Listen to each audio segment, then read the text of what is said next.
How to enable Google Assistant and set up OK Google on your Android device. This tutorial shows you how to activate Hey Google voice detection through the Google app settings. First, open the Settings app on your Android device. After that, scroll down and tap on Google to open your Google account settings. From there, tap on the All Services tab at the top of the screen. At this point, scroll down and tap on Settings for Google Apps. In the next step, tap on Search, Assistant, and Voice from the list of options. Following this, tap on Gemini to open the Assistant settings. Once done, tap on Talk to Gemini hands-free to open the voice activation settings. From here, toggle on the Hey Google option at the top of the screen.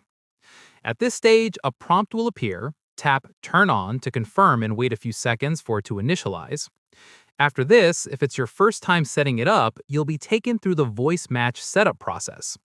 Once completed, follow the on-screen prompts and say the words displayed on the screen out loud so Google can learn and recognize your voice. Finally, once the voice match setup is done, you can test it by simply saying Hey Google from anywhere on your device, and your assistant will respond instantly. And that's it. If this Android guide helped you set up Hey Google on your device, give it a like, subscribe for more Android tutorials, and tap the bell icon for updates. See you in the next one.